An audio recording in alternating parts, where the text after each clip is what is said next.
सगळ्या सायन्स मध्ये एक बघितलं की कीटकाला कधीच कोण लक्ष देत नाही, किंवा आतापर्यंत लहानपणापासून एवढंच शिकलं की किडा दिसला की मारायचाच असतो. म्हणजे हे जरा वेगळंच विज्ञान आहे की दिसला की मारायचाच असतो. पण म्हणलं की हे कुठेतरी बदलायला पाहिजे. झुरळ म्हणले की सर्वांना ते किळसवाणे वाटते, परंतु डॉक्टर राहुल मराठे यांनी झुरळाविषयी अतिशय छान अशी उपयुक्त माहिती आज सर्वांना सांगितली. मराठी विज्ञान परिषद पुणे यांनी आयोजित केलेल्या कार्यक्रमात डॉक्टर मराठे यांनी त्यांच्या संस्था व झुरळांबद्दल छान मार्गदर्शन केले. पुनश्च एकदा मराठी विज्ञान परिषद पुणे विभागातर्फे आपल्या सर्व विज्ञान प्रेमी श्रोत्यांचं सहर्ष स्वागत करतोय.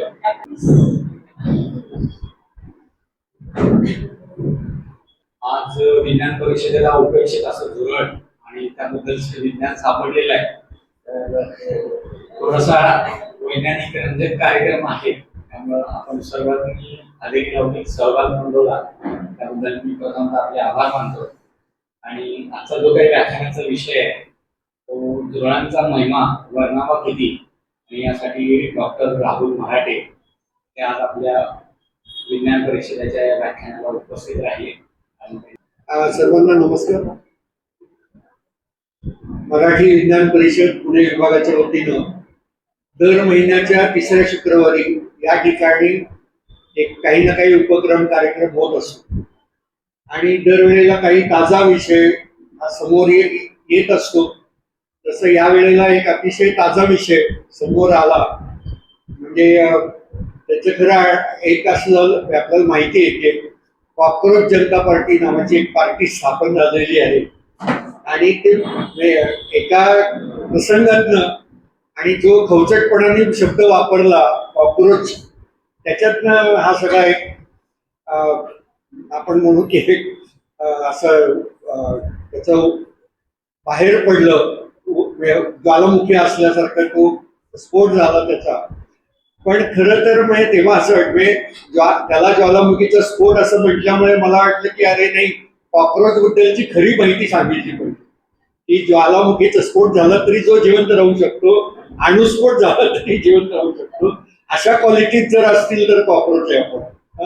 तर मग असं नेमकं काय याच्यात म्हणायचं असेल, आणि अनेकदा लोकांना अज्ञानापोटी काही शब्द वापरतात ते, तर त्याचं ज्ञान काय आहे ते मिळवायला पाहिजे. म्हणून मी यावेळेसचा शोध घेत होतो त्या झुरळाबद्दल चांगलं छान वैज्ञानिक मांडणी कोण करू शकेल. आणि आम्ही असं शोधत होतो कुठे असतील, कोण असतील, कुठे असतील. आणि काखेतकरच्या गावाला वळसा असं झालं, टिळक स्मारक मंदिर आणि शशीताईंच्या घराच्या मध्यभागी हे राहतात. म्हणजे टिळक स्मारक मंदिरापासून 100 मीटरवर जेवढे असं त्यांचं ऑफिस आहे. आणि त्यांची ओळख डॉक्टर अंजली साठे करून देतील. पण मग ते मला जेव्हा कळलं तेव्हा खूपच असे वाटलं तर आपण झुरळ कुठं कुठं लपतात बघा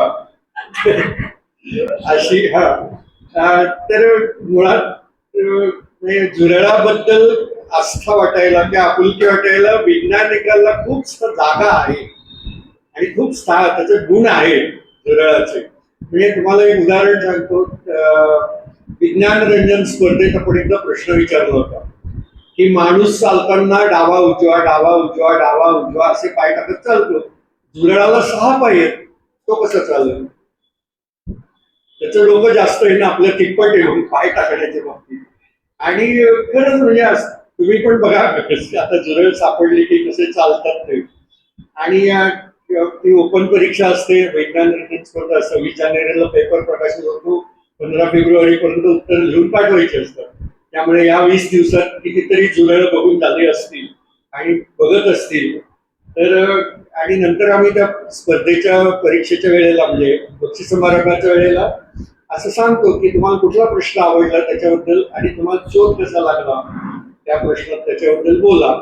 तर ह्या प्रश्नाबद्दल बोलणार असं जास्तीत जास्त लोकांनी सांगितलं आणि खूपच मजेशीर त्यांनी प्रयत्न केले होते. झुरळांनी मला प्रश्न विचारले की तुम्ही एवढं झुरळाचे सांगणार आहात तर आम्ही झुरळ पाळायची का नाही. म्हटलं ते ठरवायला आधी भाषण ऐकायला या, म्हणजे मग तुम्हाला हे लक्षात येईल की काय झुरळ पाळायची का नाही पाळायची का काय करायचं त्याचं. पण अनेक गोष्टी अशा आहेत की झुरळाचा उपयोग वापर वेगवेगळ्या प्रकारचं विज्ञान विज्ञानामध्ये, तंत्रज्ञानामध्ये, औषधीमध्ये, आहारामध्ये अशा खूप ठिकाणी होत असतो. तर मग त्याचे वेगवेगळे पैलू जे आहेत त्या पैलूंवर काही, सगळ्याच पैलूंवर काही प्रकाश पाडता येणार नाही. जेवढे जास्तीत जास्त पैलूंवर आपल्याला प्रकाश पाडता येईल तेवढा आपण या भाषणामध्ये प्रकाश पाडण्याचा राहुलजींना मी विनंती करतो. नमस्कार. मी अंजली साठे, मराठी विज्ञान परिषद पुणे विभागातर्फे आपल्या सर्वांचे प्रथम मनपूर्वक स्वागत करते. आजच्या व्याख्यात्यांचा थोडक्यात परिचय करून देते. तर डॉक्टर राहुल मराठे यांनी एंटोमॉलॉजी या विषयात MSc केले आणि पुढे PhD. MSc पुण्यातच केली, मॉडर्न कॉलेज आणि गरवारे कॉलेज मधनं BSc. काही काळ ते या विषयाचे व्याख्याता पण होते.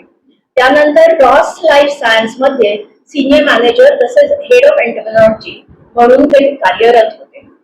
डॉक्टर मराठे हे पुण्यातील प्रसिद्ध कीटक शास्त्रज्ञ असून उद्योजक पण आहेत. टेडेक्स स्पीकर तसेच कीटक संरक्षण आणि संशोधन क्षेत्रातील एक ज्येष्ठ व्यक्तिमत्व आहे. ते Mitrakida bio solutions private limited आणि Mitrakida foundation insect research and conservation चे संस्थापक संचालक आहेत. त्यांचं कार्य कीटकांचे जैविक नियंत्रण म्हणजे बायो कंट्रोल, नंतर प्लास्टिक विघटन, शेतीतील शाश्वत पद्धती आणि कीटक जागरूकता यावर केंद्रित आहे.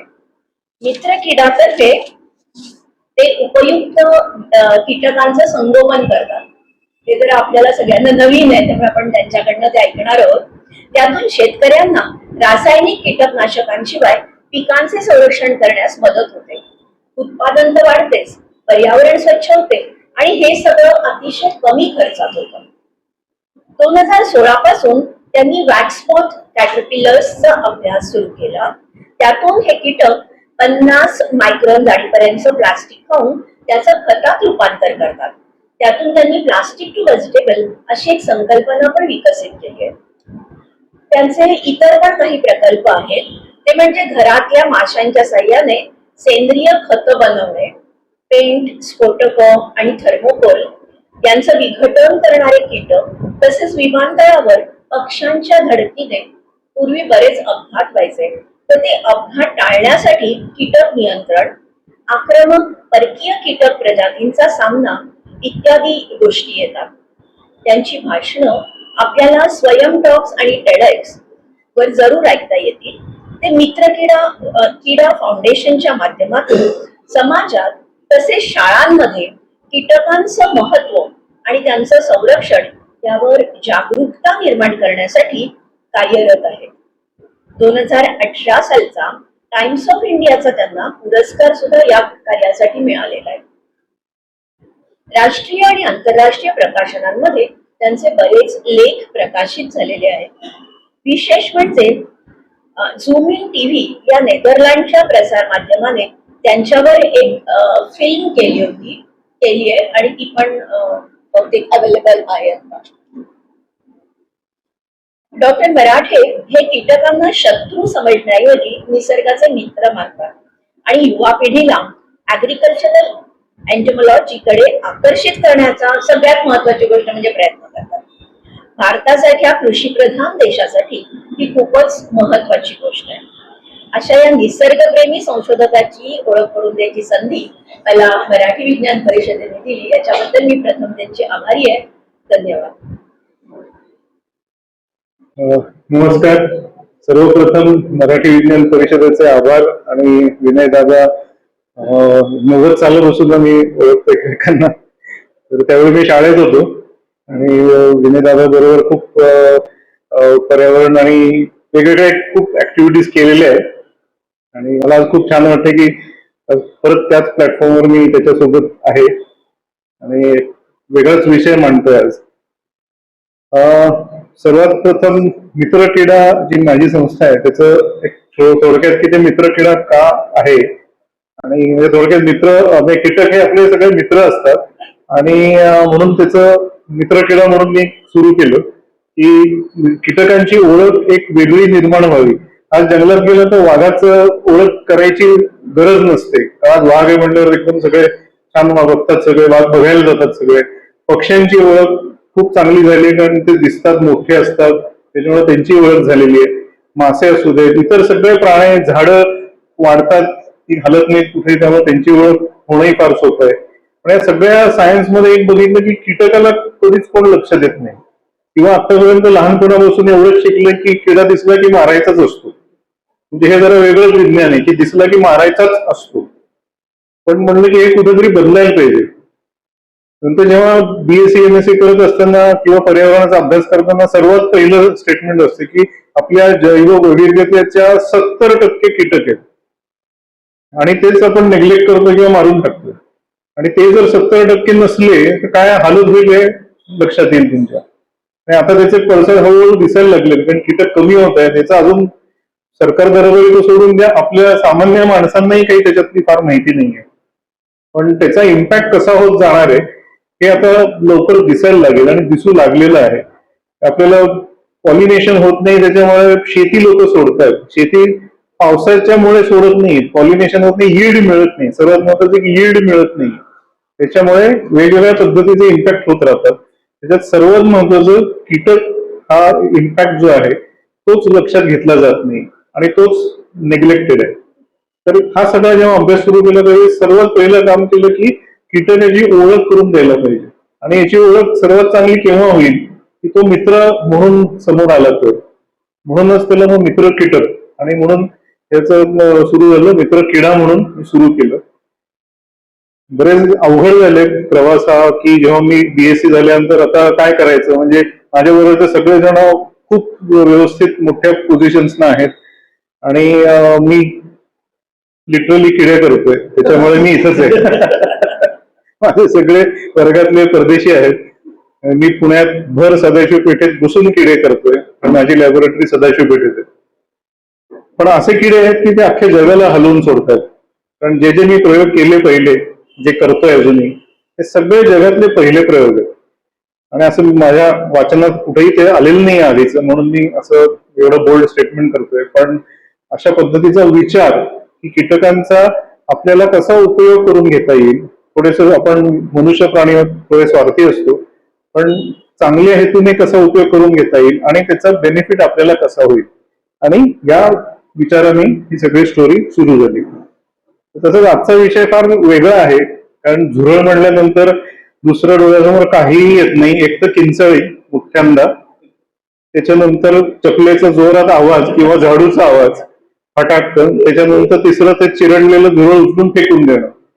याच्या पलीकडे या 3 गोष्टीच घडलेल्या असतात. किंवा आता हल्ली जे ऍडिशन झालंय की हिट स्प्रे घेऊन करायचं, म्हणजे आपण त्याच्या पलीकडे विचारच नाही केलेला आजपर्यंत की या पलीकडे झुरळ तिथे काय करतायत, आपल्या घरात झुरळ काय येतं. कारण एका बाजूला आपण म्हणतो की त्या इव्होल्युशन मध्ये झुरळ खूप आधीपासून आहेत, पण ते आत्ता पण आहे. तर ते बिल्डिंग मध्ये आपल्या सोबत राहायला लागलेली आहेत, म्हणजे आता इव्होल्युशन त्यांचं आपल्या सोबतच व्हायला लागलेलं. अशा गमती जमती आहेत, आपण एक एक बघायला लागलो की तुम्हाला अंदाज येईल त्याचा. सर्वात प्रथम ही झुरळ आपल्या सोबत या पृथ्वीवरती साधारण 30 कोटी वर्षापासून आहे. म्हणजे त्यावेळी डायनोसॉरचाही जन्म झाला नव्हता, त्याच्याही आधीपासून झुरळ आहेत. म्हणजे त्या वेगळ्या फॉर्म मध्ये असतात, त्यावेळी वेगळे फॉर्म्स होते आणि त्यावेळेचे कीटक थोडे वेगळे दिसायचे. त्यावेळी त्याला झुरळ हे टॅग नव्हतं, कारण तो कीटक म्हणून होता त्यावेळी. झुरळातून नंतर नाव आलेलं आहे. पण हा सगळा प्रवास जेव्हा चालू होता त्यावेळी एक लक्षात आलं की झुरळांचा हा इतिहास खूप जुना आहे आणि ते या पृथ्वीवरती अनेक अनेक अनेक लाखो वर्ष आहेत. आणि ते सगळं इतके वर्ष त्यांनी बघितलेली आहेत, अडॅप्ट होत आलेत, इव्हॉल्व्ह होत आलेत त्याच्यासोबत. म्हणजे आपण म्हणतो ना की अनेक पावसाळे बघितलेत, तसं त्यांनी पृथ्वीचे अनेक पावसाळे बघितलेले. एवढा सीझन प्राणी या पृथ्वीवरती कुठलाच नाहीये. कार्बोनिफेरस म्हणजे पूर्ण डायनोसॉरच्या इरा जे झाले, मधले जे जे काय पृथ्वीवरती ज्या घटना घडत गेल्या, आपण म्हणतो की अख्खा डायनोसॉर वाईपआउट झाले, किंवा वेगवेगळ्या त्या काळातल्या वेदर कंडिशन्समुळे होणारे जे चेंजेस होते, बदल होते, ते सगळे त्यांना बघायला मिळाले. त्या सगळ्याच्यात ते इव्हॉल्व्ह होत गेले. आणि आजचं झुरळ आणि त्यावेळेचं झुरळ हे ऑब्व्हियसली थोडं वेगळं होतं. कारण त्यावेळेचे कीटकांचे साईज मोठे होते, कारण प्रचंड ऑक्सिजन असायचा, कार्बन डायऑक्साईड पण असायचं, पण ऑक्सिजन खूप होता. आताची झुरळ किंवा प्राणी कीटक सगळे लहान आहेत, पण हा जो सगळा प्रवास आहे हा त्यांनी अगदी व्यवस्थित बघितलेला आहे. डायनोसॉर त्यांनी अगदी आनंदात बघितले, त्या डायनोसॉरनी त्यांना बघितलं असावं, पण तो सगळा प्रवास मात्र त्यांनी पूर्ण केलाय आणि सगळ्या व्हेरिएशन्स त्या क्लायमेटिकच्या त्या त्यांनी ओव्हरकम केलेल्या आहेत. म्हणून गमतीने म्हणतात की अनुभव कुठल्या तरी झुरळाला काही होणार नाही. ऍक्च्युली असं काही नाहीये, पण it has learn to go ahead आणि त्यांचे अडॅप्टेशन तसे होत गेलेले आहेत. पृथ्वीवरती अनेक बदल जे घडत गेले, तर त्या बदलांमुळे त्यांच्यामध्ये एक लर्निंग ॲबिलिटी झाली आणि त्याप्रमाणे त्यांचा जो डीएनए असतो म्हणा, की आपण ज्याला म्हणतो की जेनेटिक मेकअप जो असतो, तो तसा तसा चेंज होत गेला आणि तसं तसं त्याला स्वतःला ते अजून हुशार बनवत गेलं. त्याच्यामुळे ते असं पूर्ण इव्हॉल्व्ह होत गेले या पूर्ण प्रोसेसमध्ये. इथे एक कार्टून आहे, पण त्याची एक स्टोरी अशी आहे की झुरळ आणि वाळवी हे सख्खे चुलत भाऊ बहीण म्हणायला हरकत नाही. कारण झुरळ ही वेगळी नाही, वाळवीच म्हणजे झुरळ, किंवा जेनेटिकली बघितलं तर ते दोन्ही सारखेच असतात. दोघांची कार्य साधारण सिमिलर आहेत, कारण वाळवी जमिनीखाली राहते, वाळवी लाकूड खाते, वाळवी सेल्युलोज जे असतं ते पचवू शकते, झुरळही सगळं ते करू शकतं. झुरळही अंधारात राहतं, खाली जमिनीखाली जाऊन लपून राहू शकतं, पाला पचवत राहू शकतात, अशा अनेक ठिकाणात ती राहतात. आणि जगात बघितलं तर साधारण 5733 व्हरायटीज आपल्याला झुरळाच्या बघायला मिळतात. त्याप्रमाणे भारतामध्ये साधारण 181च्या आसपास, हे आकडे थोडे पुढे मागे होत राहतात, त्यामुळे फिक्स्ड असा आकडा नाही नसतो कधीच. त्याच्यानंतर महाराष्ट्रात किमान 30-35 जण तरी आहेत. पण पुण्यामध्ये किती झुरळ आहेत त्याची नोंद कुठेही नाहीये, पण समोर त्याचा अभ्यासही झालेला नाहीये. आत्ताच रिसेंटली झेडेसाईने एक नवीन स्पीशीज झुरळाची नोंद केलेली आहे त्यांच्या डीएनए वरून. त्यामुळे सध्याच्या जर तुम्ही चॅट जीपीटी किंवा असं काही जर गुगल केलं तर तुम्हाला एवढंच कळतं की पुण्यामध्ये एकच झुरळाची स्पीशीज आहे. वास्तविक ते नाहीये खरं. तुमच्या इथे बरेच जण आहेत, बरेच झुरळ आपल्या आजूबाजूला दिसतात, आपल्या घराच्या आजूबाजूला बागेमध्ये बरीच झुरळ सापडतात. तर झुरळ आपल्या इथं पुण्यात बऱ्यापैकी संख्येने आहेत. वाळवी आणि झुरळ हे अतिशय जवळचे अशासाठी आहेत की मराठी म्हणलं तसं की ते दोघांचे बिहेवियर आणि अंधारात राहणं किंवा जमिनीखाली राहणं, सेल्युलोज डायजेस्ट करणं, दोघांनाही ती ॲबिलिटी आहे की ते सेल्युलोज डायजेस्ट करू शकतात. झुरळ बघितल्यावरती सर्वात पहिल्यांदा आपल्याला किळस येते किंवा घाण वाटते. असं काय मला माहित नाही, मला नाही वाटत, पण सगळ्यांना सामान्य म्हणजे एक कॉमनली बघितलं तर ते झुरळ बघितले की ही म्हणजे इरिटेशनच येतं. पण म्हणजे ते घाणीत राहतं म्हणून येतं का, ते रोगराई पसरवतं म्हणून येतं का, त्या इव्होल्युशन मध्ये इतकं इव्हॉल्व्ह झालेलं आहे की ते असं दिसायला, म्हणजे त्याच्यावर सिनेमा सुद्धा निघतील असं ते दिसण्या, म्हणजे त्याचं बघितलं तर ते असं फिक्शन मूवी सारखा एखादा तो ऍक्टर वाटतो, किंवा असं अनेक गोष्टी आहेत त्याच्यात. पण घाबरण्यासारखं खरं काहीच नाहीये. म्हणजे असं ते काही नाही की ते येऊन चावणार आहे का, तर नाही, तुमच्या अंगावर उडी मारणार आहे का, तर काही नाही तसं. त्याला पायाला काटे असतात, कधी कधी ते गेलं जवळ काही झालं तर काटे टोचतात, त्याच्या पलीकडे काही होत नाही. किती जणांनी झुरळ पकडलंय तर म्हणजे आपल्या ते सायन्स वाले असतील त्यांनी डिसेक्शन केलेलं असणार आहे, पण ते मेलेलं झुरळाचं असतं. ते जिवंत झुरळाचं हातात घेणं किंवा त्याला बघणं काय करतं हे जर केलं तर अजून मजा येईल. पण त्याची शरीर रचना जर बघितली तर शरीर डॉर्सो वेंट्रली म्हणतात, चपटं असतं आणि त्याच्यात अशी ॲबिलिटी असते की ते स्वतःला स्क्वीज करू शकतं. त्याच्यामुळे अतिशय बारीक जागेतून निसटू शकतं ते. ही ॲबिलिटी आहे, कारण ते असं बॉक्स सारखं उघडतं आणि तेवढंच कॉम्प्रेस पण होतं. हे इतकं म्हणजे युनिक किड्यांमधला एक युनिक फीचर आहे. बाकी कुठलाही किडा तसं नाही करू शकत. झुरळाला ती ॲबिलिटी आहे, कारण ते बरोबर असं स्वतःला स्क्वीज करू शकतं. त्याच्यानंतर लांब मिशा असतात. मिशा लांब होण्याचं कारण असं की त्यांना दोन गोष्टी आहेत. एक, अंधारात राहिल्यामुळे जास्तीत जास्त एरिया शोधता यावा म्हणून त्यांच्या स्पर्शिका मिशा लांब असतात. आणि दुसरं अंधारात राहून आपल्या शरीरापासून बऱ्यापैकी लांब अंतराच्या गोष्टी कळल्या पाहिजेत. म्हणजे जर धोका असेल तर अचानक एकदम तोंडासमोर आलेला धोका अवघड असतो, त्याच्यापेक्षा आधीच कळलं धोका तर पळता येतं, म्हणून त्यांच्या मिशा एकदम लांब असतात. बहुतेक सगळे जे गुहेमध्ये किंवा अंधारात राहणारे जे कीटक असतात त्यांच्या मिशा खूप मोठ्या असतात, तसं याच्या पण मिशा खूप मोठ्या आहेत. त्याच्यानंतर संयुक्त डोळे म्हणजे कंपाऊंड आईज, म्हणजे खूप डोळे एकत्र करून एक डोळा तयार झालेला असतो. एका बाजूला एक, दुसऱ्या बाजूला एक, असे 2 डोळे असतात आणि 3 समोर छोटेसे डोळे असतात. असं ते एकंदर क्लस्टर त्यांच्या डोळ्यांचं असतं. आता या डोळ्यांची रचना फार इंटरेस्टिंग आहे की ते एका बाजूचे डोळे आहेत कंपाऊंड आईज ते 50 एक असतात एकत्र, आणि सगळे 50 कॅमेरे असं इमॅजिन करा, एकाच वेळी ते फोटो काढतात आणि ते सगळा डेटा त्यांच्या मेंदूत जातो. इकडे 100, इकडे 50, इकडे 50, म्हणजे 100 कॅमेरे एकत्र फोटो घेत आहेत. सध्या तुम्ही एआय मध्ये काय करता, भरपूर फोटो घेऊन त्याचं अनालिसिस करू, ते ऑलरेडी व्हिडिओ करतात.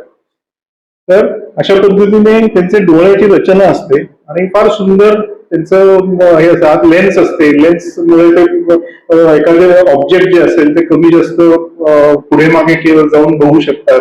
तर वेगवेगळ्या ऍक्टिव्हिटीज ते करू शकतात.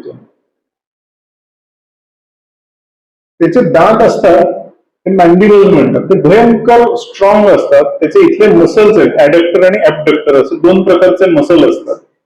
त्याच्यामुळे त्या 2 मसल्सचे असं कार्य असतं की ते एखाद्या गोष्टीत चावून तोडू शकतात. म्हणजे त्या झुरळ हे एखादी बारीक तार सुद्धा तोडू शकतात, त्याच्यात एवढी ताकद आहे. बाकी जनरल गोष्टी ते असंही खाऊन टाकतात, पण सर्वात टणक जे आहे ते मेटल, ते मेटल सुद्धा ते तोडून खाऊ शकतात. एवढं त्यांचं दाताची रचना मॅन्डिबलची स्ट्रॉंग आहे. आणि आपले जसे दात असतात तसे त्या दाताचा सर्वात पुढचा जो दात असतो तो एकदम पॉवरफुल आलेला असतो पुढे, त्यामुळे ते एखाद्या गोष्टीला तोडायचं किंवा कापायचं असेल तर त्याप्रमाणे ते त्याच्यात इन्सर्ट करतात आणि मग कट करतात. म्हणजे आपल्या त्याच्यात जो प्लायर असतात त्याप्रमाणे ते बरोबर कट करतात आणि खाऊ शकतात गोष्टी, आणि अतिशय वेगाने हालचाल करू शकतात. अतिशय फास्ट मुवमेंट असते. आणि मगाशी सरांनी सांगितलं तसं की ते चालतं कसं, 6 पाय कसं चालणार, तर 1, 3, 6 अशा पद्धतीने चालतात ते. 1, 2, 3, 4, 5, 6 असं जर असेल किंवा 1, 2, 3, 4, 5, 6 तर इकडचा 1, डाव्या बाजूचा 1, उजव्या बाजूचा मधला, डाव्या बाजूचा शेवटचा, असा व्ही आणि असा व्ही, अशा ह्याच्यात ते चालतात. म्हणजे 3 पाय नेहमी असतात, 3 पाय हवेत असतात. असं म्हणजे त्याच्यामुळे त्याला स्पीड खूप जास्त मिळतो. त्यांच्या पायात मस्क्युलर हे खूप स्ट्रॉंग असतात. मागचे जे पाय असतात ते लांब असतात, त्याच्यामुळे त्याच्याने त्यांना थ्रस्ट घ्यायला खूप सोयीचं जातं. आणि म्हणजे जसं ते सर्वात फास्ट फिरणार आपला हुसेन बोल्ट आहे, तर त्याच्याही फास्ट पडणार आहे, त्याचा हिशोब मूल्य सांगतो. आता एवढी भीती झाली झुरळांची, त्याच्यानंतर थोडस आपण लाईट व्हर्जन त्याचं की हे भारतात सापडणारं एक डॉमिनो नावाचं झुरळ आहे. आपल्या इथं साऊथ ऑफ इंडियामध्ये जास्त दिसतात, आपल्या भागात भारतात सगळीकडे दिसतात, पण ही थोडी जंगलात राहणारी मंडळी आहेत. दिसायला छान आहेत, त्याच्यामुळे पाळीव म्हणून वापरली जातात. त्याच्यामुळे जर मगाशी जो प्रश्न होता झुरळ पाळायची का नाही, तर ते तुम्हाला जर आवड असेल तर जरूर पाळा, पण कारण हे माणसाला निरुपद्रवी आहे तर काही करत नाही. दुसरी झुरळ पाळायला हरकत नाही, पण मी म्हणेन पाळा. हे झुरळ भुंग्यांसारखं दिसतं. एक भुंगा असतो, बिटल असतो, त्याला 6 स्पॉट बिटल म्हणतात, त्याला मिमिक करतं. म्हणजे हे झुरळ वेगळी आहेत, बिटल वेगळे, झुरळ वेगळं, पण हे त्याला मिमिक करतं, म्हणून त्याला म्हणजे अशी छान मिमिक्री पण त्यांच्यात बघायला मिळते आपल्याला. त्याच्यामुळे अतिशय सुंदर, आकर्षक असतात. याचं इंटरनॅशनल मार्केट खूप आहे. म्हणजे यू डोंट बिलीव्ह की झुरळाला इंटरनॅशनल मार्केट आहे. आपल्या इथं त्याला किंमत नाहीये, पण याच्या गुणांमुळे ऑर्नामेंटल स्टेटस आहे, त्याच्यामुळे त्याला इंटरनॅशनल मार्केट आहे. लोक बाहेर पाळतात त्यांना मोठ्या संख्येने.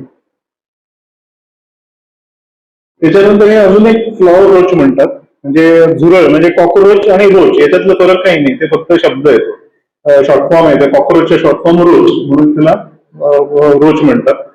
आणि फ्लॉवर रोच म्हणजे फुलांवरती राहणारी झुरळ आहे ती. अतिशय सुंदर रंग असतात, याच्यात अजूनही व्हरायटीज आहेत, तर फार सुंदर दिसतात आणि त्या फुलांमध्येच राहतात. फुलांचं पोलन खाऊन राहतात किंवा त्याच्यातला मकरंद किंवा नेक्टर जो असतो तो खातात. त्याच्यानंतर ती फुलं वाळून जी खाली पडतात, पानं आणि फुलं, ते खाऊन डायजेस्ट करतात आणि त्याचं खत करतात. म्हणून ही अत्यंत महत्वाची आहे, कारण या सगळ्या सायकल मध्ये त्यांचा उपयोग होत असतो. एका बाजूला देखणी आहे पण एका बाजूला ते त्यांचं कार्य पण करत आहेत. बहुतेक प्रजाती या दिवसा दिसणार आहेत, पण झुरळ म्हटलं याचा अर्थ ते नॉक्टर्नल म्हणतो आपण, रात्री दिसणार आहेत. पण बऱ्याच व्हरायटीज आहेत ज्या सकाळी पण ऍक्टिव्ह असतात. तर आपली जी झुरळ आहेत ती सकाळी पण ऍक्टिव्ह असतात, पण सकाळी आपलं आणि त्यांचं इंटरॅक्शन जास्त होतं म्हणून ती घाबरतात आणि आत राहतात. संध्याकाळी सगळं स्वयंपाक स्वच्छ झाला, जेवण बिवण सगळं झालं, दिवा बंद झाला की यांचा वावर सुरू होतो. रात्री 1-1.5 वाजता पाणी प्यायला किचन मध्ये आलात की 1, 2, 3, 4 तरी दिसतातच. तर ते कशी, कारण रात्रीमध्ये त्यांची ऍक्टिव्हिटी वाढते.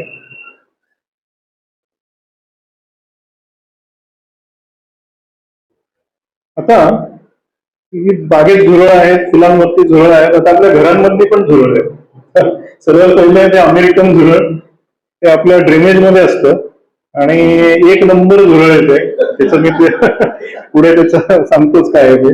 दुसरं आहे ते जर्मन झुरळ, जे आपल्या किचन मध्ये सापडतं.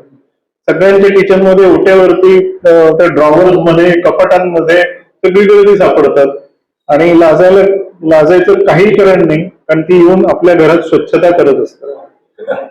म्हणजे तुमचं स्वच्छता करणं कमी पडतंय ओटा स्वच्छ झाला संध्याकाळी की कॉर्नर्स हे तसेच राहतात. कितीही तुम्ही म्हणा, ते कॉर्नर्स कधी स्वच्छ होत नाही, तिथं पीठ पडलेलंच असतं आणि ते पाणी आणि पीठ मिक्स झालं की त्याचं फर्मेंट होतं. फर्मेंट झालं की माइल्ड अल्कोहोल जनरेट व्हायला लागतं. अल्कोहोल जनरेट झालं की ते कीटकांना आकर्षित करतं आणि त्याच्यामुळे सगळी झुरळ येतात. त्यांच्यासाठी ते फर्मेंटेड हा प्रॉडक्ट फूड सोर्स असतो. ते तिथं बसून निबल करतात. निबलिंग म्हणजे कुरतडून खातात आणि ते सगळं खात राहतात. त्याच्यामुळे तिथे फूड सप्लाय भरपूर आहे, म्हणून तिथे प्रजा वाढत राहते. तिसरं आहे ओरिएंटल, जे आपल्या बागेत सापडतं आणि याचं ओरिएंटल नामकरण ओरिएंटल रिजन, म्हणजे पूर्ण भारत म्हणा किंवा भारताच्या आजूबाजूचे देश, हा सगळा भाग पूर्ण पट्टा या याच्यामध्ये खूप कॉमनली दिसणार आहे. त्याच्यानंतर ब्राऊन बँडेड म्हणजे जे फर्निचर कॉक्रोच, हे फर्निचरमध्ये दिसतं आपल्या घरांमध्ये, सोफ्यामध्ये असेल किंवा लाकडाच्या वस्तूंमध्ये असेल, कपाटात असतं हे फर्निचर, म्हणजे ब्राऊन बँडेड असतात. आणि एक सुरिनाम म्हणून आहे, ते आपल्या कंपोस्ट मध्ये दिसतं बरेचदा. बरेच जण मला फोटो पाठवत असतात गार्डनिंग ग्रुप्स वरती की ते तुमच्या कुंडीच्या खाली जाऊन बसतायत किंवा कुंडीच्या आतमध्ये पाल्यापाचोळ्यात जाऊन राहतात. अशा प्रकारचे ब्राऊन आणि डोकं सगळं काळसर जास्त असतं, करड्या रंगाची असतात थोडीशी. तर ती सुरिनाम कॉक्रोचेस असतात. आणि याच्याही व्यतिरिक्त अजूनही कॉक्रोचेस आपल्या इथं सापडतात. ही अतिशय कॉमन, जी आपल्या सोबत राहणारी, म्हणून मी हे दाखवले. एवढंच नाही तर त्यांच्या थोडासा अजून अभ्यास केला तर साधारण विविध भाषांमध्येही झुरळाचा उल्लेख आढळतो. म्हणजे संपूर्ण जगभरात साधारण 200च्या वर वेगवेगळ्या भाषा आहेत आणि वेगवेगळ्या बोली भाषा आहेत. त्या बोलीमध्ये त्यांचे वेगवेगळी नावं आहेत. तर याचा इतिहास जर बघितला तर खूप मजा येते ते वाचायला सगळं, की ते झुरळ आलं कुठून. प्रत्येक भाषेमध्ये त्या झुरळाला काहीतरी एक नाव आहे. अतिशय ब्रॉडली त्याला कीटक म्हणलं जातं, पण प्रत्येक भाषेमध्ये स्पेसिफिकली त्याला काहीतरी रिझननी त्याला नाव दिलं गेलेलं आहे. त्याच्यानंतर कॉक्रोच हा शब्द कुकुराजा म्हणून स्पॅनिश शब्द आहे खरा. हा कुकुराजा म्हणून त्याचं खरं नाव आहे आणि त्या कुकुराजावरून ते कॉक्रोच झालंय. त्याच्यानंतर मूळ हा शब्द हे आहे की साधारण 1700च्या काळामध्ये इंग्लिश लोकांनी त्याला एक्सेप्ट केलं, त्यांना कॉक्रोच म्हणलं आणि तेव्हापासून कॉक्रोच हे नाव आलेलं आहे त्या झुरळाला. असा त्याचा पूर्ण मागचा इतिहास आहे. त्याच्यानंतर अनेक संस्कृतींमध्ये झुरळांची नावं आणि उल्लेख सुद्धा बघायला मिळतात. म्हणजे आपल्या त्याच्या वेगवेगळ्या संस्कृती होऊन गेल्या, सगळ्या संस्कृतींमध्ये कुठं ना कुठेतरी झुरळाचा उल्लेख आहेच. पण जिथे डोमेस्टिकेशन झालं होतं, त्या डोमेस्टिक बरोबर जिथे धान्य साठा होता, फूड सोर्स होता, त्याच्यासोबत झुरळ होतं. त्याच्यामुळे तिथे प्रत्येक गोष्टीत कुठेतरी वेगवेगळ्या नावांनी त्याचे संदर्भ तुम्हाला बघायला मिळतात. आणि बहुतेक वेळा झुरळांनी ही नावं त्यांच्या चिकाटीमुळे किंवा त्यांच्या बंडखोरीमुळे किंवा त्यांच्या अप्रियतेमुळे दिली गेलेली आहे. तर वेगवेगळ्या अंगाने म्हणजे म्हणून जो आपल्याला जो इरिटन्स आहे की झुरळ म्हणले की ई म्हणतो आपण, तो हा त्या काळापासून आलेला आहे. म्हणजे आपण शाळेत तेच शिकलोय, आपल्याला पालकांनी तेच शिकवलंय, त्या आपल्या पालकांच्या पालकांनी तेच शिकवलेलं आहे, असं ते होत होत गेलेलं आहे सगळं. ला कुकराच्या म्हणून हे फार अत्यंत सुंदर गाणं आहे. स्पॅनिश हे खरं नाव त्याचं कुकराच्या. ते तिथून जेव्हा मॅक्सिकन रिव्होल्युशन सुरू झालं 1910 किंवा त्या 20च्या काळामध्ये, तर त्यावेळी तिथल्या प्रेसिडेंट जो वागला आणि त्यांनी जे काय केलं त्याच्यावरती ते गाणं तयार झालं होतं. ते इतकं फेमस झालं नंतर की नथिंग टू बीट दॅट असं म्हणून ते अख्ख्या जगभर त्या काळात नंतर अजूनही ते तेवढंच छान आहे. त्याचे लिरिक्स बघितलं त्याचा काहीच अर्थ कळणार नाही पटकन. त्याचा अर्थ असा की ते न चालता येणारा पाय तुटलेला असं ते झुरळ आणि निकामी आहे असं आहे. ते प्रेसिडेंटला उद्देशून होतं त्या काळचा. त्याच्यावरून ते गाणं तयार झालं. तर हा, तर झुरळांबद्दलची माहिती किंवा हे आपल्या इथं नॉर्मली फिलॅटेली म्हणजे तिकिटांवरती पण माहिती बरेच कीटकांची माहिती असते. तर तसं झुरळाची पण माहिती स्टॅम्प फॉर्म मध्ये पण आहे, पण फार प्रचलित नाही. बाकीच्या जगभरात फक्त 8-1 देशांनी त्याला तेवढं हे दिलेलं आहे स्टेटस. तसंच रशिया आणि केनिया या 2 देशांचं एक स्टॅम्प्स आहेत ज्याच्यात झुरळाला महत्व दिलं गेलेलं आहे. तर बाकी आपल्या भारतामध्ये त्याचं काही एवढं हे नाही आहे, सिग्निफिकन्स तेवढं नाही दिलं. त्याच्यानंतर कला आणि छंद याच्यात सुद्धा झुरळाचा उल्लेख बघायला मिळतो. की महत्वाचं की झुरळाचे छोटे छोटे असे खेळ म्हणून एक रबरी सांगड आहेत ते छोटे छोटे खेळायचे. तर हे लहान मुलांना आवड म्हणून असतात. ही खरं खूप चांगली गोष्ट आहे की अशा पद्धतीने लोक मुलांमधली भीती घालवणं हे चांगलं उपयोगी ठरू शकतं. खरं झुरळ न देता अशी लहान लहान खोटी झुरळ दिली तरी आवडतात. अगदी लहान मुलाला दिलं तर त्यांना खूप आवडतात ती.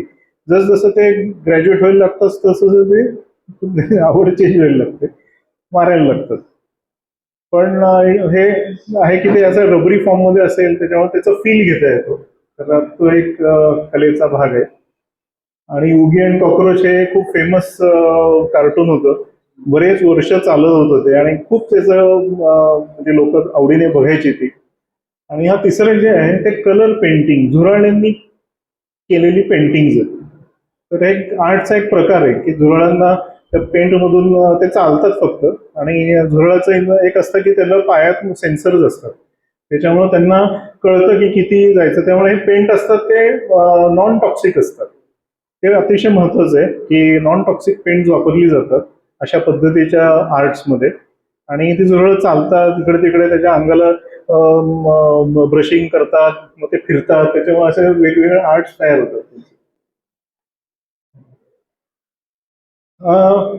एवढंच नाही तर 1933 सालापासून त्या काळात खूप वेळ असायचा लोकांकडे.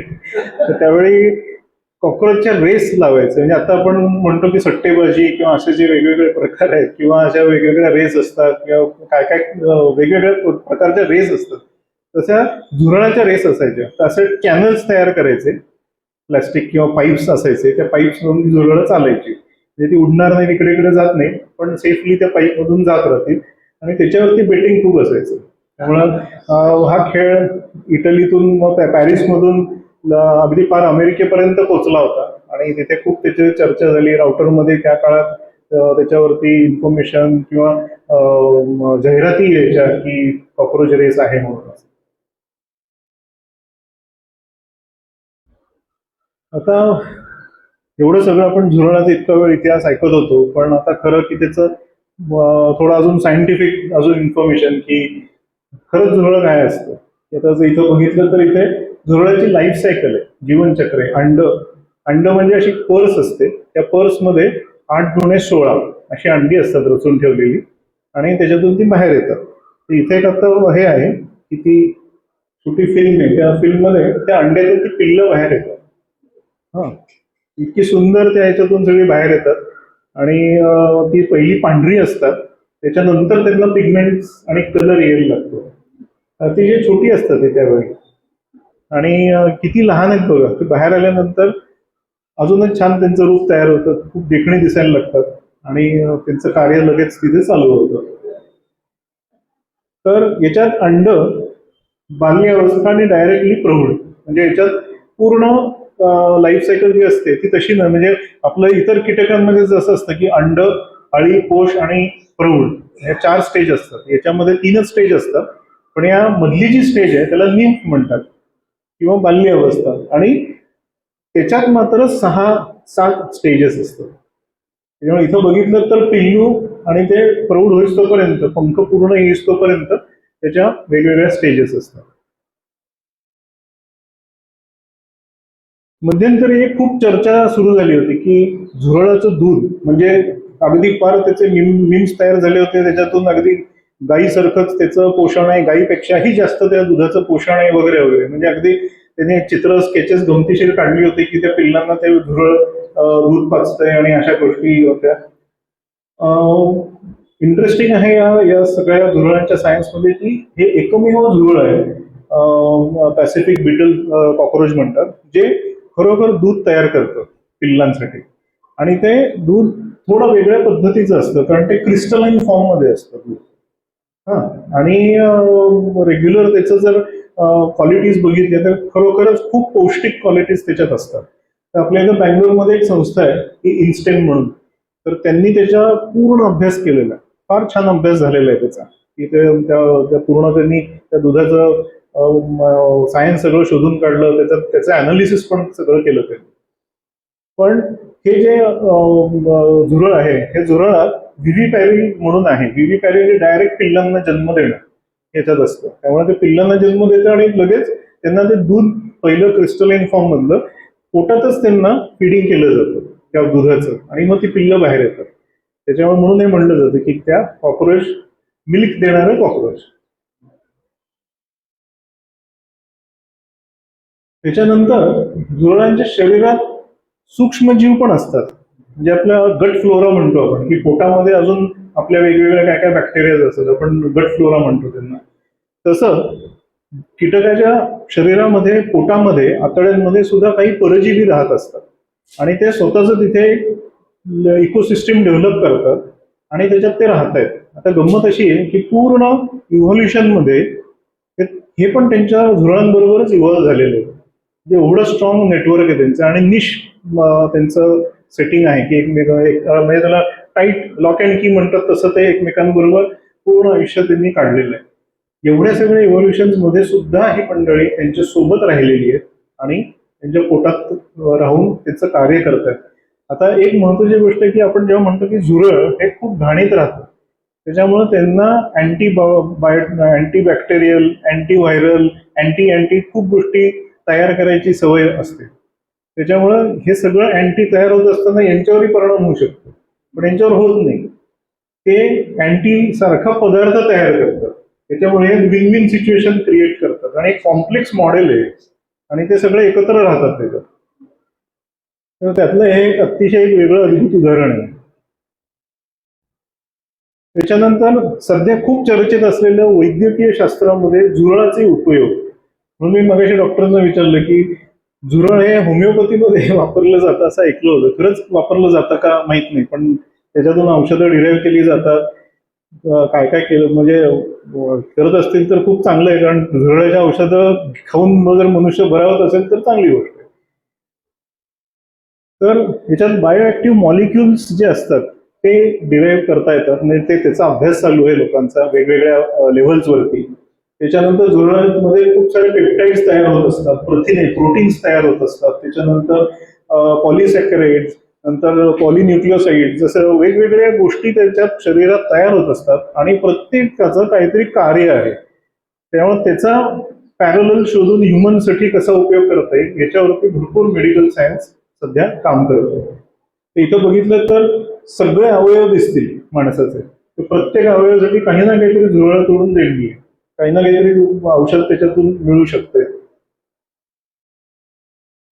त्याच्यानंतर त्यांची सेंट्रल नर्वस सिस्टीम, आपली जशी नर्वस सिस्टीम आहे तशी त्यांची सुद्धा ओपन सिस्टीम असते. त्याच्यात गँग्लियन म्हणतात, म्हणजे त्याचा जो मेंदू असतो तो गँग्लियन या त्याला असं नाव आहे की खूप सारे न्यूरॉन्स एकत्र येऊन त्याचा गँग्लियन तयार होतं आणि तिथे त्याचं कम्युनिकेशन अत्यंत स्ट्रॉंगली ते करत असतं. तर त्याला एक सेंट्रल कॉम्प्लेक्स म्हणतात, त्याचा जो मेंदू आहे तिथे, आणि तिथे सगळं एआयचं मॉडेल रन होत असतं. त्याच्यामुळे हे जे मेंदू बघितलं तिथे, तर या मेंदूमध्ये हे सगळं कार्य चालू असतं. आता हा मेंदू म्हणजे मोहरीचा अर्धा भाग केल्यावर जसेल एवढा मेंदू असतो, त्याच्यात एवढं कॉम्प्लेक्स गोष्टी या जे चालू आहेत. अख्खं इव्होल्युशन त्या मेंदूनी बघितलेलं आहे, एवढा इंटेलिजन्स त्याच्यात आहे. आपल्या ह्युमन बरोबर कम्पेअर केलं तर तसं कम्पॅरिझन नाही होऊ शकत, पण त्याच्या लेव्हलनी तो खूप इंटेलिजंट आहे. आपल्या लेव्हलला आपण इंटेलिजंट आहोत. त्याच्यानंतर त्यांची ऑल्फॅक्टरी ज्ञानेंद्र जे आहे किंवा गंध घेण्याचं जे सामर्थ्य आहे ते त्यांच्यात खूप आहे. कृत्रिम बुद्धिमत्ता एआय वापरून, हे सध्याचे जे टूल्स आहेत एआय आणि इंटेलिजन्स वापरून अनेक गोष्टी तयार होऊ शकतात. त्याचं काही उदाहरणं पुढे सांगतो, पण सध्या हे खूप चर्चेत आहे. आणि त्याची मुवमेंट आहे, त्या मुवमेंटवरून एआय जनरेट करून तुम्ही लॉजिक्स डिझाईन करू शकता. त्याच्या नर्वस सिस्टीमच्या लॉजिक्सवरती एआय बेस्ड अजून कम्युनिकेशन सिस्टीम डिझाईन करू शकता. अशा अनेक गोष्टी तिथं चालू आहेत.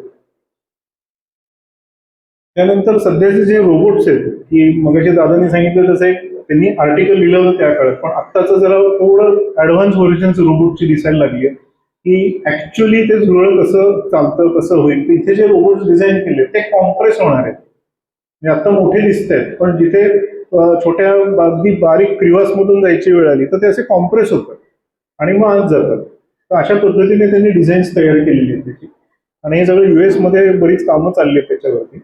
तर आता म्हणजे use of cockroach in robotics असंही बरंच काम चालू आहे.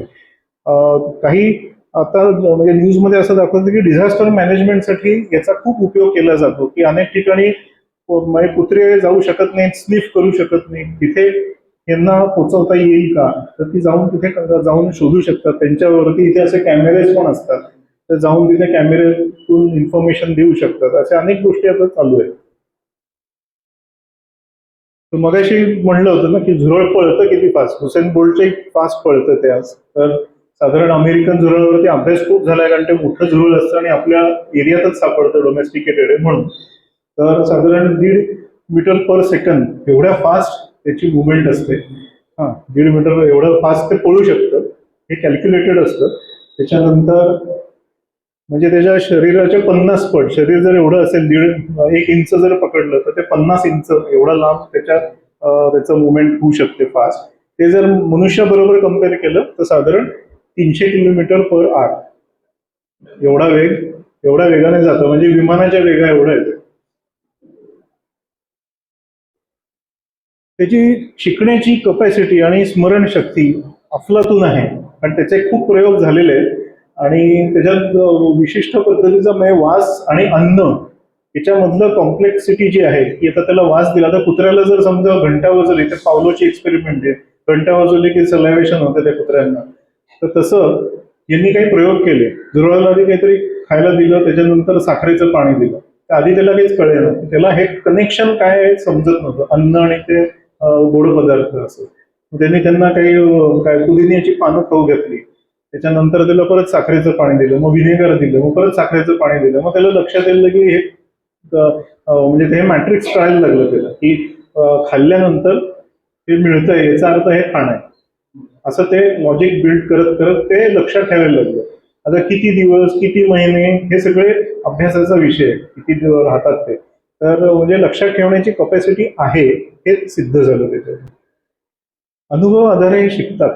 म्हणजे यांनी काही प्रयोग केले की मैदानामध्ये ते झुरळांना सोडलं, तर मैदानातून ही सगळी झुरळ परत लपायच्या ठिकाणी आली अंधारात, आणि येत असताना त्यांनी सगळे फीचर्स आजूबाजूचे बघितले आणि ते बघत बघत बघत नॅव्हिगेट करत आले. त्यामुळे ते नॅव्हिगेशन हे खूप चांगलं असतं त्यांचं.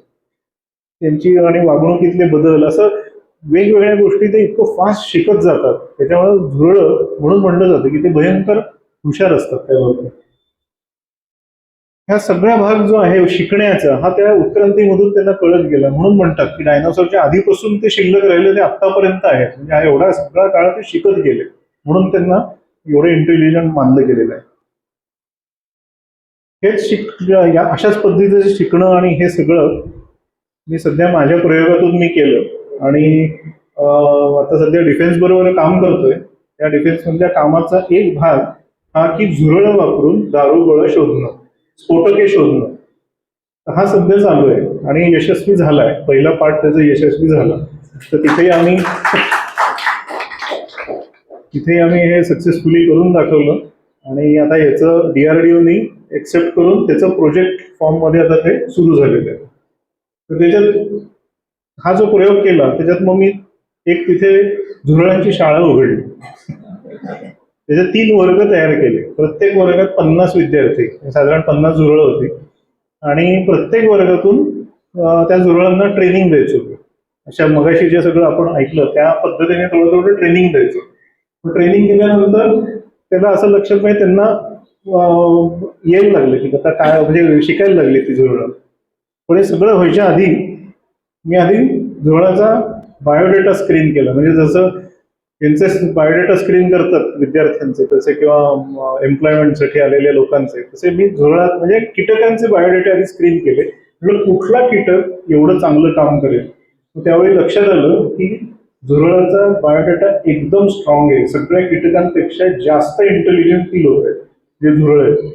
त्यांचे जे बघितलं तर कीटकाचा सर्वात मोठा जिनोम बेसपेअर म्हणतात आपण की ती 3.38 गिगा बेसपेअर्स म्हणजे 3 लक्षच्या वर बेसपेअर्स त्याच्यामध्ये आहेत.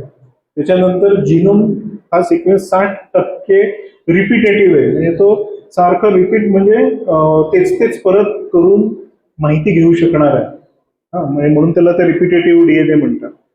त्याच्यानंतर त्याच्यामध्ये साधारण 21,000च्या वर प्रथिने निर्माण करण्याची शक्ती आहे. म्हणजे प्रोटीन सिक्वेन्स जे असतात, प्रोटीन फॉर्म करायला लागतात, ती शक्ती त्यांच्यामध्ये अफाट आहे. आणि हे सगळं होऊन सुद्धा त्यांच्यामध्ये म्हणजे फॉल्स अलार्म किंवा फॉल्स इन्फॉर्मेशन ही अतिशय कमी असते. म्हणजे फॉल्स इन्फॉर्मेशन म्हणजे फॉल्स अलार्म येतच नाही त्यांच्यात, कारण इतकं करेक्ट असतात त्या गोष्टी तिथे. त्यांचं लर्निंग पॅटर्न इतका चांगला आहे की ते फास्ट लर्न करत जातात, त्याच्यात कुठे चुकत नाही. चुकांना तिथे चुकेला माफी नाही तिथे. त्याच्यामुळे त्यांना या सगळ्या गोष्टी बरोबर त्याच पद्धतीने करत राहतात ते. हे मूळचे मगाशी जसं म्हणलंय अमेरिकन झुरळ, जर्मन झुरळ ही नावं आहेत. आता ही नावं कशावरून आली तर आता अमेरिकन झुरळ अमेरिकेत राहणार नाहीच आहे, ते आफ्रिकेत राहायचं. आणि त्या काळात काय असायचं की जेव्हा ज्या झुरळांचं नामकरण केलं जातं, टॅक्सॉनॉमी म्हणतात त्याला, तर हे सायंटिस्ट इन्सेक्ट्स आले की त्याला स्टडी केला जातो.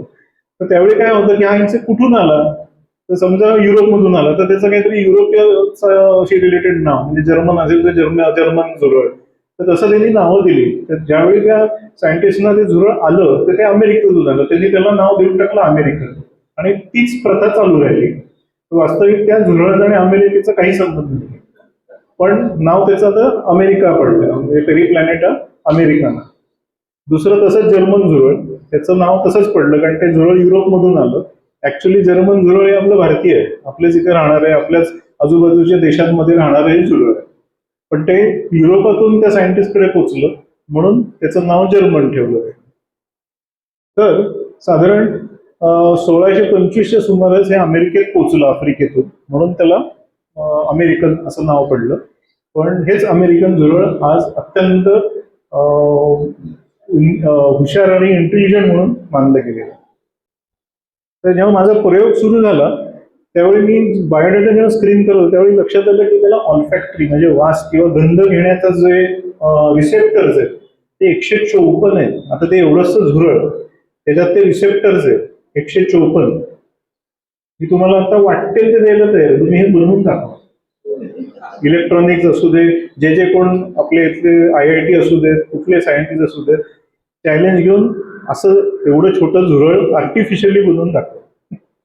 शक्यच नाही. 154 रिसेप्टर्स आहेत. त्याच्यानंतर गस्टेटरी म्हणजे गंध, चव घेण्याचे जे रिसेप्टर्स आहेत ते 500 रिसेप्टर्स आहेत. म्हणजे त्याला इतक्या फास्ट गोष्टी कळतात की एखादी चव घेतली तर त्याला कळतं की ही काय चव आहे त्याच्यावरून.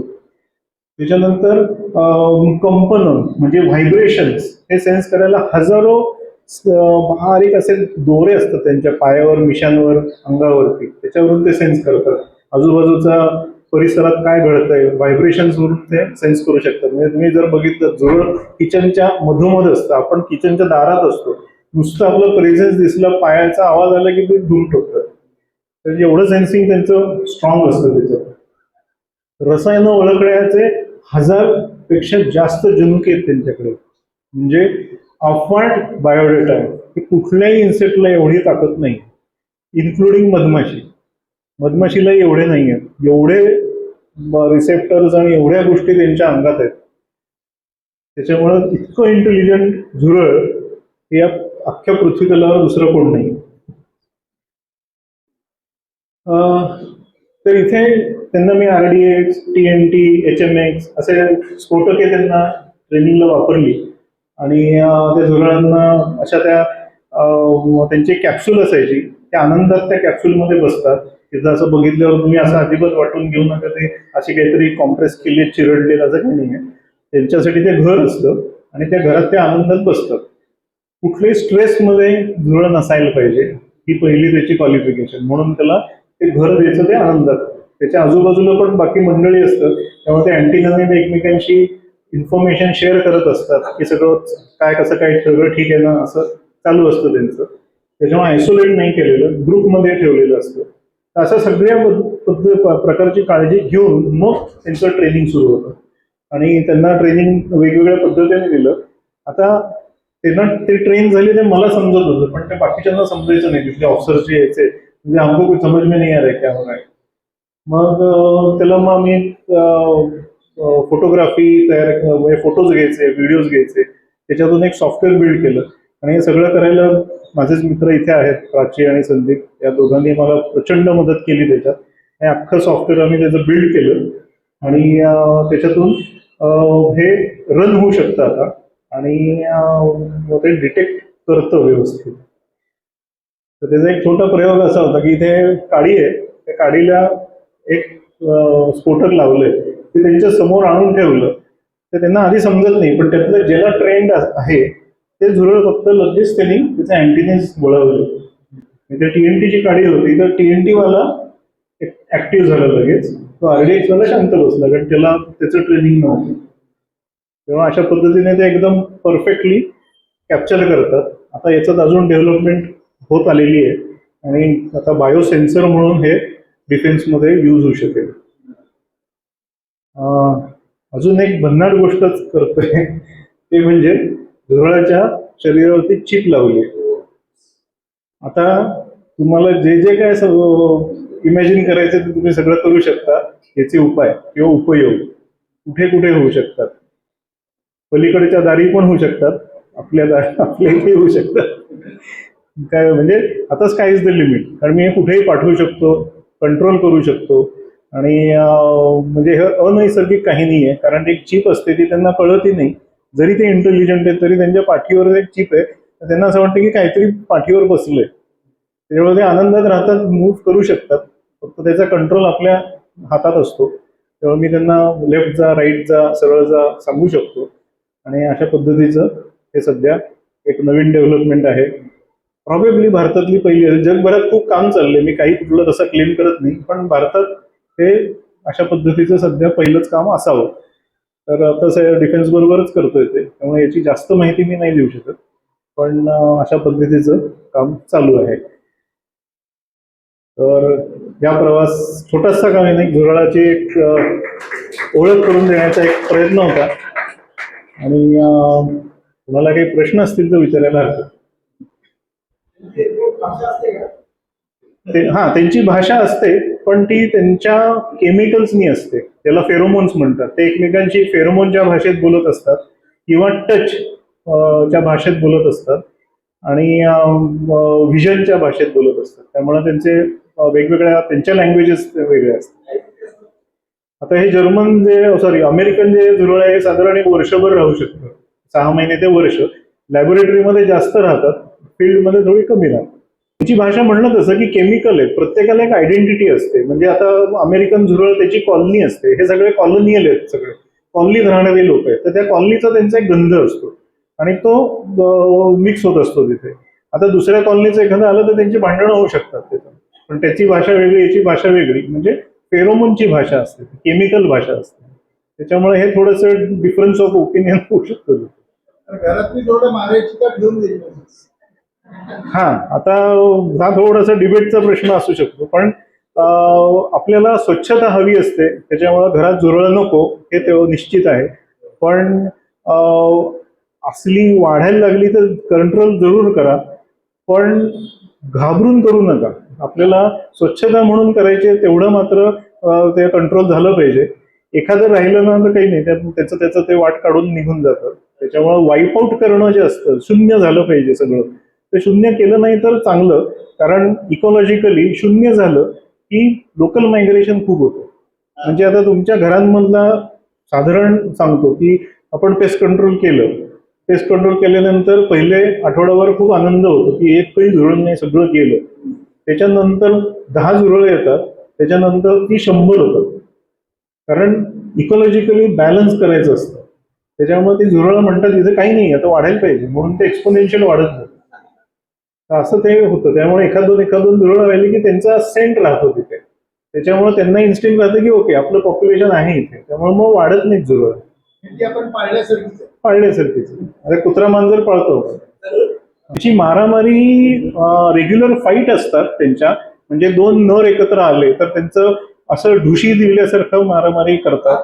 तर एकाला हुसकावून लावणे, अशा पद्धतीने चावणं, त्याचे पाय तोडणं, इथपर्यंत होऊ शकतं हे सगळं. आता हे कॉलनी जेव्हा ठेवू आपण त्यावेळी लक्षात येतं हे सगळं की कॉलनीमध्ये काय फाईट्स होत असतात. तर मेन फाईट्स रेग्युलर होतात, पण इथपर्यंत की ते एकमेकांना खातात. आणि बरेचदा असं होतं की मेलेलं झुरळ असेल तर इतर सगळे मिळून त्याला खाऊन टाकतात. म्हणजे सगळं स्वच्छ करायचं हे त्यांचं असल्यामुळे. प्रश्न असा आहे की आपल्या इथं नदी असेल किंवा कुठेही जा कचराच असतो, त्या कचऱ्याचं विघटन करायचं कोणी? म्युन्सिपाल्टीवाले ठराविक लिमिटच्या पलीकडे करत नाही, त्यांचाही दोष नाही, कारण त्यांच्या लिमिट्स आहेत. आपण किती कचरा करतो हे आपल्यावर आहे. त्याच्यामुळे जो कचरा आपण करतो बाहेर टाकतो, तर तिथे ढिगारे साठतात. त्याचं विघटन करायचं कसं? तर अनेक जणांनी मला त्या 2016 पासून मला विचारलं की तुम्ही तुमचे प्लास्टिकचे किडे द्या, आम्ही सोडतो. तर हे सोल्युशन नाही आहे त्याच्यावर. पण या सगळ्या कीटकांना हे खाण्याची ॲबिलिटी असते. It is not the regular food. आता मी झुरळ सोडली तिथे तर आनंद आहे, पण लोक मारतील मला उद्या, एवढी झुरळ सोडली तिथे म्हणून. तर ते तसं होऊ नये म्हणून त्याला एक चांगला अल्टरनेटिव्ह आहे की you can create what they are doing in their stomach. म्हणजेच इन्सेक्ट इन्स्पायर्ड टेक्नॉलॉजी. म्हणजे तुम्ही एक रोबोट तयार करा, तो ज्या शरीरामध्ये तो जसा काम करतोय त्याच्या रोबोटमध्ये करता येतं तुम्हाला. ते डिझाईन करा, त्याच्यामध्ये तुम्ही कचरा टाका. अगदी बेलाशक जो आपल्या इथं सेग्रिगेशनाविषयीच नसतो, म्हणजे जे दिसेल तसं त्याच्यात टाकून द्या, ते डायजेस्ट करेल. म्हणजे त्याच्यासाठी तुम्हाला किडा वापरायची गरज नाही. किड्याचा अभ्यास करून त्याच्यासारखं तुम्ही मिमिक्री तयार करा, आणि ती आर्टिफिशियल असेल आणि ते हे असेल म्हणजे मशीन असेल ते, तर ते शक्य आहे. म्हणजे तसे प्रयोग मी केलेले आहेत. आता हाय अल्टिट्यूडमध्ये जिथे विघटन होत नाही गोष्टीचं, तर तिथे मी आर्मीसाठी टॉयलेट तयार केलं. आणि याच प्रिन्सिपल होते की त्या सियाचीनच्या ग्लेशियरमध्ये जाऊन तिथून किडे आणले, त्याचा अभ्यास केला आणि तिथे एक टॉयलेट तयार केलं. ते गेली 3 वर्ष ते टॉयलेट तिथे उत्तम चालू आहे. रोज आपले 10 सोल्जर्स ते वापरतात. आणि आता अख्खं लेह गॅरिसन जे आहे, त्याला गॅरिसन म्हणजे लेहचा अख्खा एरिया, तर तो सगळ्या आर्मीचा जेवढा एरिया, त्या अख्खा एरिया ते आता ते करणार आहेत. त्यांना मी हीच टेक्नॉलॉजी वापरली की किडे सोडले नाहीये, पण किडे कसं काम करतात त्याच्यातले मायक्रोब्स वापरले आणि ते त्यांना करू दिलं, तर सगळं विघटन झालं. त्याला आता वीज लागत नाही, म्हणजे -30 ला काम करतं ते. सगळी लिमिटेशन जी होती ती सगळी निघाली त्याच्यातून. त्याच्यामुळे आता एकदम सक्सेसफुल झालं.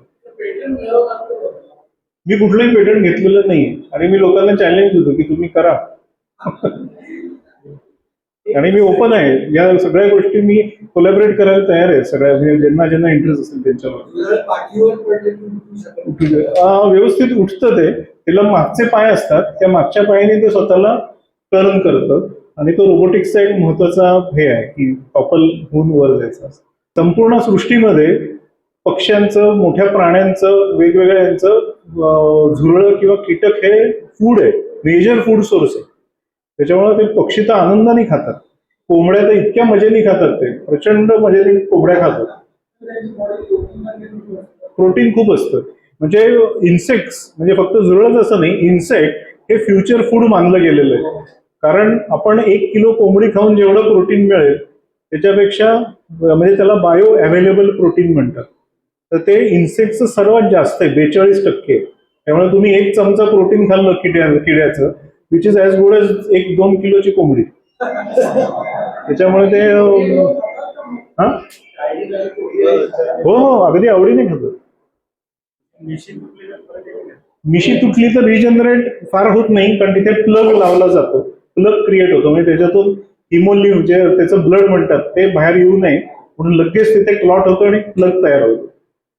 रिजनरेट नाही होत काही. तर असं उचललं आणि खाल्लं असं नाही करत, प्रोसेस आहे. त्याला तळून खातात, वेगवेगळ्या पद्धतीने त्याचं हे केलं जातं, शिजवून खाणं वगैरे, पण दॅट इज प्रोटीन सोर्स म्हणून बघितलं जातं. त्याचं कारण असं की त्याच्यातलं आपली जशी ब्लड सिस्टीम आहे ती क्लोज्ड आहे, तर झुरळांमध्ये ही ओपन सिस्टीम आहे. म्हणजे झुरळाचं शरीर हे डबा आहे, त्याच्यामध्ये पाणी ठेवल्यासारखं आहे, हे ऑर्गन्स त्याच्यातच असतात. तर त्याचं डोकं कट केलं की ताबडतोब मी मगाशी म्हणलं तसं एक प्लग तयार होतो, त्याच्यातून लिकेज बंद होतं, त्यामुळे ब्लड बाहेर जाणं बंद होतं आणि blood is equal to water.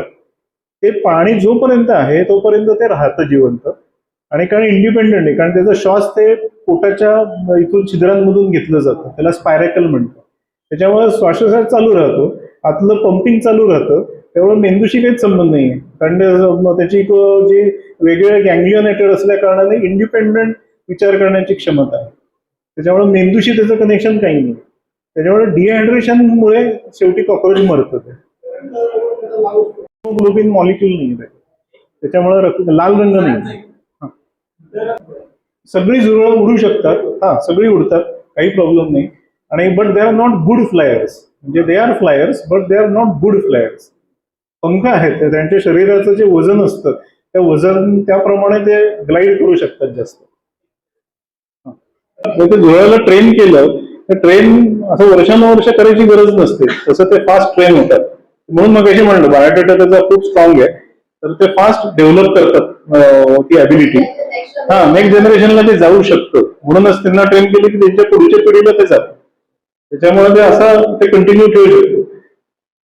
ते प्रयोग चालू आहे, होईल माहित नाही, पण आपल्याला ती पचवायची ॲबिलिटी नाहीये मला वाटतं अजून तेवढं. म्हणजे एखादं काय वॉमिटिंग होऊ शकेल जास्तीत जास्त. झुरळांपासून रोग डायरेक्टली होत नाही, कारण ते फक्त दे are not vectors, they are just mechanical carriers. म्हणजे ते काहीतरी कचऱ्यात असतील, ते उठून आले, त्यांनी ते तिथे पाय घेऊन चालले तर ट्रान्समिट होतं. बाकी ते म्हणजे जसं डास चावून मलेरिया होतो तसं हे यांनी काहीतरी केलंय असं ट्रान्समिशन नाही, they are just mechanical transmitters. त्याच्यामुळे झुरळापासून तुम्हाला काहीतरी आजार झाले किंवा असं काय काय होईल असं कधी होत नाही, किंवा त्यांच्यापासून काहीतरी डेंग्यू सारखा आजार झाला असं नाही, कारण ते आपल्याशी काय डायरेक्टली कनेक्टेड नाही. काही ते झुरळ चावतं, अनेकांनी मला सांगितलं आम्हाला झुरळ चावलं, तर ते बरेचदा असं होतं की काहीतरी डेड स्किन असते, तर डेड स्किन खायला येतात, ते निबल करायला येतात, त्याच्यामुळे ते असं चावल्यासारखं वाटतं. पण ते काय असं रेग्युलर आलं आणि जाऊन चावून आलं की असं काही होत नाही. त्याच्यामुळे that is not, humans are useless for them. नाही, पण ते चावतच नाही, कारण आपली स्किन इतकी टणक आहे, त्यांच्यासाठी ते हे करतात, पिअर्स करतील, पण म्हणलं जसं की कुत्रा आला आणि चावला अशा पद्धतीचं त्यांचं चावणं कधीच नसतं. झुरळ चावल्याने मार्क येतच नाही, ते फक्त स्क्रॅच आल्यासारखं दिसतं, पण त्याच्यानी म्हणजे भयंकर मोठी जखम झाली वगैरे असं काहीच होत नाही, कारण त्यांचं माउथ तोंड बघितलं तर अतिशय लहान. म्हणून म्हणलं ते डेड स्किन किंवा नॉर्मली कोणाला चावले ते पायाच्या घोट्याला किंवा खाली जे भेगा पडतात ना, तो भेगा पडल्यावर तिथे ड्राय अँड डेड स्किन असते, ती ते निबल करायला येतात कधी कधी. झुरळ विषारी नसतात. पार्थेनोजेनेसिस करू शकतो? नाही. एक 2 मिनिटं सरांना विश्रांती देतो आणि थोडंसं वैज्ञानिक मनोरंजन करण्याचा उद्देश आहे. त्यानंतर आपण सरांचं तुमच्या पाठावरती आपण सगळ्यांनी छान प्रश्न विचारले. प्रश्न पडले पाहिजेत. प्रश्न पडण्यासाठी व्याख्यान होतं. त्यातून काही उत्तरं मिळाली असतील, काही उत्तरं आपल्याला शोधायची असतील तर सरांनी जे काही वैज्ञानिक रंजन दिलं त्यामध्ये माझे काही बसून मी थोडंसं मनोरंजन केलं की जुळल्यामुळे अशोक सराफ आणि अश्विनी भावे हे चित्रपट अभ्यासक म्हणून मला पडलेलं थोडं की त्यांनी पण चित्रपट सृष्टीला दिलं असावं. दिग्दर्शकानं ते घेतलं आणि बऱ्याचशा चित्रपटात बघितलं असेल की एक मुलगा मुलगी एका जुळल्यामुळे कसं प्रेमात पडू शकतात किंवा एकमेकांच्या मिठीमध्ये कसे येऊ शकतात बायोलॉजिकली, तर ते जुळाही दिलं. दुसरी गोष्ट इंटरेस्टिंग त्यांनी दाखवली की काही देशांनी त्यांचे पोस्टल स्टॅम्प्स क्रिएट केलेले आहेत. तर अतिशय त्यांनी उपयुक्त ज्ञानामध्ये आपल्या भर टाकली. ऍटलिस्ट या जुळ्याच्या वैज्ञानिक ह्याच्यावरती आपण पण इंडियामधून आपल्या भारतामधून एक पोस्टल स्टॅम्प आपण क्रिएट करावं असं वैज्ञानिक पटल सांगू शकतात. दुसरी गोष्ट अजून एक त्यांच्या प्रेझेंटेशन मधून जाणवली चांगली की पॅरिसमध्ये कॉम्पिटिशन घेतल्या तर कॉक्रोच जनता पार्टीमुळे हे घडू शकतं कारण भारतीय काही कमी नाही आहेत त्यामुळे जशा कोंबड्यांच्या झुंजी आपल्याकडे होतात. दुसरी एक महत्वाची गोष्ट मला जाणवली की सरांनी जे काही इंटरेस्टिंग अमेरिकन जर्मनी त्यांनी जे काही नावं दिली त्याचे जे काही त्याचा इतिहास सांगितला त्याचे जे काही मार्मिक वैज्ञानिक तत्व सांगितलं त्यामुळे मी ह्या मतावरती ठाम आहे की आज अंबानींच्या अँटोलियामध्ये पण कुठेतरी पालखीमध्ये झुरळ आहे आणि ते गरीब श्रीमंत जात पात धर्म पंथ न मानता कुठेही संचार करतं याच्यावरती आज माझा ठाम विश्वास बसलेला आहे. लहानपणी आपल्या सर्वांच्या कारण इथं आजी आजोबा बसलेले आहेत माझ्या वडिलांच्या सारखे आहेत त्यांच्या कायम तोंडात असायचं माझ्या आजींच्या तोंडात अरे त्या झुरळाला मारू नको कारण ते पुनर्जन्म घेऊन आलेले आहेत तुझ्या आजी आजोबाच आहेत ते भित्रे आहेत तर त्यांना चकलीनं मारू नको वगैरे अशा काही सर्वश्रुत गोष्टी होत्या त्या आपल्या संस्कारानं किंवा पिढी परंपरेनं बोली रीतीमध्ये किंवा चालीरीतीमध्ये आपल्याला आढळून येत होत्या. परंतु सरांच्या दोन्ही गोष्टी बरोबर आहेत. नाण्याच्या दोन्ही बाजू त्यांनी उलगडा मांडला की झुरळाला मारू पण नाही आणि मारावे पण. ते सांगताना खूपच त्यांनी अतिशय माहिती सांगितली. म्हणजे जुळ्यांचा महिमा वर्णावा किती एवढा महिमा आहे त्यांचा एवढा. आणि आज ते मगाशी सांगत असताना की DRDO ला सुद्धा जुळण महत्वाचं वाटतंय सैनिकांना सुद्धा जुळण महत्वाचं वाटतंय. तर एवढ्या सगळ्या जुळ्यामध्ये गुण आहेत की जे शोधले पाहिजे आणखीन सुद्धा. त्यामुळे त्याच्याकडे उपेक्षेने पाहणं किंवा असं वाईट तऱ्हेने पाहणं हे योग्य नाहीये कारण हा 30 कोटी वर्षांचा इतिहास आहे जिता जागता सगळ्या विश्वाचा.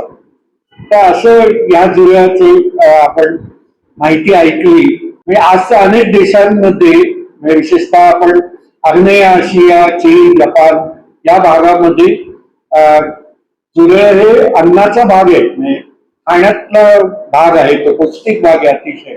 आणि तर ते जुळ्याचं दूध त्यांनी जे सांगितलं ते तर खरोखर म्हणजे असं विलक्षण नैसर्गिक आपल्याला आश्चर्य वाटावं अशी ती गोष्ट आहे.